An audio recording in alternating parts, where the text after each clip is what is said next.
Last year జనవరి 25న release అయిన Shah Rukh Khan Pathan movie box office దగ్గర భారీ వసూళ్లను సొంతం చేసుకుంది. 1000 కోట్లకు పైగా రాబట్టి షారూఖ్కు సాలిడ్ కంబ్యాక్ ఫిల్మ్గా నిలిచింది పఠాన్. డైరెక్టర్ సిద్ధార్థ్ ఆనంద్ కింగ్ ఖాన్కు కింగ్ సైజ్ హిట్ ఇచ్చాడు. ఇక ఇప్పుడు సరిగ్గా జనవరి 25న హృతిక్ రోషన్ను ఫైటర్గా చూపిస్తూ ఆడియన్స్ ముందుకు తీసుకొచ్చాడు సిద్ధార్థ్. దీపికా పదుకునే హీరోయిన్గా నటించిన ఈ సినిమా ట్రైలర్తో మంచి హైప్ క్రియేట్ చేసింది.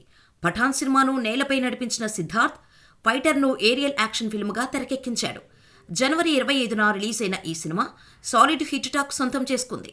దీంతో డే 1 ఫైటర్కు డీసెంట్ ఓపెనింగ్స్ వచ్చాయి. అయితే డే 1 కంటే సెకండ్ డే రిపబ్లిక్ డే సందర్భంగా హాలిడే కావటంతో ఫైటర్ కలెక్షన్స్ పెరిగాయి. మొదటి రోజు 23 కోట్ల వరకు నెట్ రాబట్టిన ఫైటర్ రెండో రోజు 39 కోట్లు నెట్ వసూలు చేసింది. మొత్తంగా 2 రోజుల్లో 62 కోట్ల వరకు నెట్టు రాబట్టింది. క్రాస్ లెక్కల ప్రకారం 90 కోట్లు కొల్లగొట్టింది. ఇక వీకెండ్ స్టార్ట్ అయింది కాబట్టి ఫైటర్ కలెక్షన్స్లో మరింత గ్రోత్ కనిపించే ఛాన్స్ ఉంది. ఈ మూవీకి దాదాపు 200 కోట్ల ప్రీ రిలీజ్ బిజినెస్ జరిగినట్టు సమాచారం. 2 రోజుల్లోనే సెంచరీకి చేరువైన ఫైటర్ ఈ వీకెండ్లో డబుల్ సెంచరీ కొట్టినా కొట్టచ్చు. అయితే ఈ సినిమాను గల్ఫ్ దేశాల్లో బ్యాన్ చేశారు. దీంతో ఓవర్సీస్లో $2 మిలియన్ మాత్రమే రాబట్టింది. కానీ ఫైటర్ మూవీ బాలీవుడ్ భారీ వసూళ్లు నమోదు చేసే ఛాన్స్ ఉంది.